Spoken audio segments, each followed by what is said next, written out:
आजकल के जवान ये सोचते कि मेरी बहन को कोई ना देखे और मैं सबको तकता फिरूं, मेरी बीवी को कोई ना देखे और मैं सबको तकता फिरूं।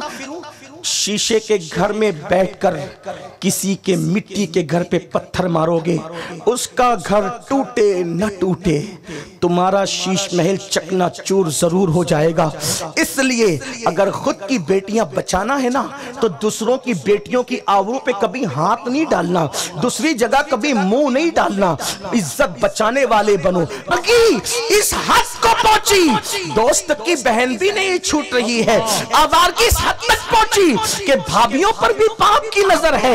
मैं खुलकर गुफ्तगू करने का आती हूँ, लेकिन याद रखना कितने खानदान ऐसे हैं जहाँ भाई की वजह से भाई का घर लुट गया, जहाँ ससुर की वजह से बहू का घर लुट गया।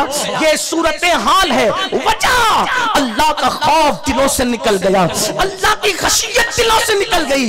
हर साल उम्रा करके अपने पाप पर पर्दे नहीं डाल सकते, हर साल हज को जा करके अपने ऐबों पे पर्दे नहीं डाल सकते। वल्लाह अगर किसी को पूरी जिंदगी काबा देखने को न मिले और वो अपनी जिंदगी के अंदर आंखों पे कंट्रोल कर ले, तो वो उस पापी काबा देखने वाले से बेहतर है जिसने अपनी आंखों पे कंट्रोल कर लिया है। उसकी वजह यह है कि मेरे आका मुस्तफा जाने रहमत सल्लल्लाहु अलैहि वसल्लम फरमाते हैं, अगर कोई खूबसूरत औरत, अजनबी औरत, नामहरम औरत किसी के सामने आए और वो इस तसव्वुर से कि अल्लाह देख रहा है, अपनी आंखों को नीचे कर ले, अल्लाह उसकी जिंदगी के सारे गुनाहों की मग़फ़िरत कर देता है और उसी वक्त 300 जन्नती हूरों के साथ उसका निकाह कर दिया। सुभान अल्लाह, नाराए तकबीर, नाराए रिसालत, जश्ने गौसे आज़म, जश्ने इस्लाहे माशरा कॉन्फ्रेंस। लेकिन गुना आंखों पर से कंट्रोल खत्म हो गया, इसीलिए इबादत की लज्जत नहीं, अल्लाह के घर तक पहुंचने की तौफीक नहीं। मैं पूछता हूं, आज मुस्लिम जवान किसी पे पाप की नजर डाल रहा है, आपकी अपनी तारीख तो पढ़ो। हिंदुस्तान क्यों आए थे? हिंदुस्तान मस्जिदें बनाने आए थे, हिंदुस्तान खानकाहें बनाने आए थे, हिंदुस्तान में मदरसे बनाने आए थे। हिंदुस्तान में तुमने पहली बार कदम क्यों रखा था?